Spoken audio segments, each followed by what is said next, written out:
under control without that reflex action or that instinctual response of immediately just, like I said, just, bearing down on that hip and trying to protect the holster, because there's a lot of other things to you than getting into a push and pull match with the bad guy.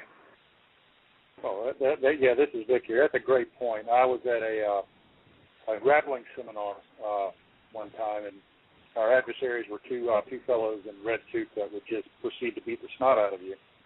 And unfortunately, as a gun guy, and a guy that's traditionally been a gun guy, that was my first solution to the problem was go to guns, which absolutely was the wrong solution to the problem.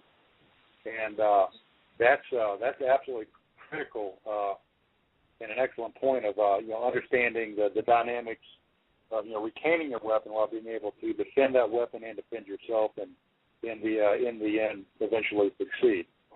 I'm going to pick all of y'all's brains. So it's going to be if you don't want me to shut up, just tell me. I'm a disabled veteran and have a pretty bad back injury, and have about 2 or 3 discs that are about ready to go at any time, and nerve damage down my legs and stuff. And my physician would not clear me to take Krav Maga. So, with an old, gimpy former Army guy like myself, what are my options other than going to guns? Because, unfortunately, when you have a hammer, everything looks like a nail, and that's not the right type of attitude. What kind of advice would you give to a disabled person that might not have the range of mobility, the flexibility, or the strength, power, and speed of, let's say, a healthy younger person? I'll talk about stuff, and I'm going to defer a lot of the stuff to people in, as I said before, in your neck of the woods that I think do an impeccable job of offering a solution that's probably a closer proximity to you guys than what you would be to me, and that would be Paul Howe out of Texas, who I know you both know, and his whole approach to especially transitioning involves a lot of dry fire and a lot of work from that holster to make sure that you're going to clear that sidearm. So for you being, as you said, an ex-Army guy, if you wanted to stay away even from, the hand-to-hand thing in terms of initially, I would certainly recommend a lot of, kind of pre-work in clearing that holster as fast as you can. And to a lot of people listening, I mean, it's boring, and dry fire can be boring, but it's actually it's not, and it's a crucial step to becoming very fluid and having a perfect transition to that threat to intercept it if you're a gunfighter, Right. And that's what I think would be your strong suit, being from the Army. Right. Yeah, and you mentioned dry fire. I had an opportunity to take an AK 2-day AK course with Sonny Pazikos, and almost our first day was dry work. We didn't put a single round through the rifle, and you really learned and became one with your weapon. And when you transition into actually doing a live fire, it was second nature. That's a great point, and great advice, and I do appreciate it. Yeah, so if you guys were doing flash front sight like SF, or if you were doing point shooting, then both either of those styles of pistol work is really can be integrated into that that dry fire pre-training. Yeah, hey, Victor, I'm gonna cut in here because I got something to add to this. I know I sent it to Odin. I wrote a piece on retention shooting. It's kind of ties in exactly to clearing the holster and tying in hand-to-hand, because it's close-quarter gunfighting is pretty much what it is. It's basically going from a threat situation to drawing a pistol to just getting your attacker off of you before going to full draw and eliminating the threat. The only problem with training it without doing dry fire continuously for a long period of time before you ever fire rounds is you can shoot yourself while training this.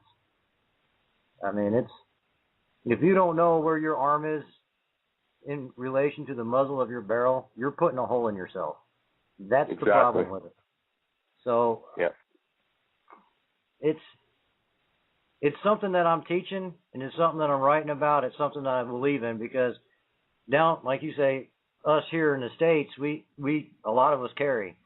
A lot of people don't know what to do when there's a guy directly on top of them, attacking them, and they can't get to their gun, or they can get to their gun, but they can't go to it full draw. So, is a way to tie in your hand-to-hand and your firearm all in one, quick move, but you have to train it successfully a lot to make it muscle memory. Yeah, absolutely. Yeah, there are some good courses out there on 0 to 5 gunfighting. So yeah, that's definitely certainly something to put in your repertoire. I just wanted to let our listening guests know is feel free to call in with any questions or comments with Jay, myself, or either of the guests at 213-286-6730. That number is 213-286-6730. We'd love to hear from you if you have anything to say. And also the chat room is open, so if you have any questions or comments, just feel free to shout out there on the chat room, and we'll take a look at it. Thanks. Yeah. Well, I know Claire is trying to listen, and she's the one that has a great question that was in our Facebook group page earlier. But I think her computer's still messing up. But I'm going to ask anyway, because she's going to listen to the recorded show. Her question concerned training a teenager in self-defense methods, both armed and unarmed, and what would be the best method to getting into it. Since I have Christine on here and Odin, where would you begin in getting your teenager going on the unarmed self-defense? I think that taking the approach that I did is really one of the best approaches, which is kind of mixing a lot of the mixed martial arts, but more importantly, having a trainer that understands what your goals are. The same tactics that you would use in a professional fight are not the same that you would use in a street fight. So it is really important that the person that you're training with, whether it be Muay Thai, boxing, jiu-jitsu, that they understand what your goals are, because the type of training will vary very much so. And I've kind of looked at both sides of it, where my trainer will stop me and say, hey, Chris, this technique, it'll work in a street fight. You would never bring this into the ring with you. And vice versa. This will work in the ring. If you did that in a street fight, you get knocked out in 3 seconds. But I do believe that mixed martial arts is a great way to start, mixing together the stand-up and the jiu-jitsu work, which is, it is a very rough martial art, but on the flip side, I do believe it's one of the more elite martial arts, because it really takes a lot of thinking. And I believe that when you're fighting, regardless whether you're armed or you're unarmed, using your brain is the most important thing that you can do in any situation. Because if you're not aware of the situation around you, that's how you become injured, and that's how the people around you get injured as well. So I think that jiu-jitsu is a very, very good thing to know.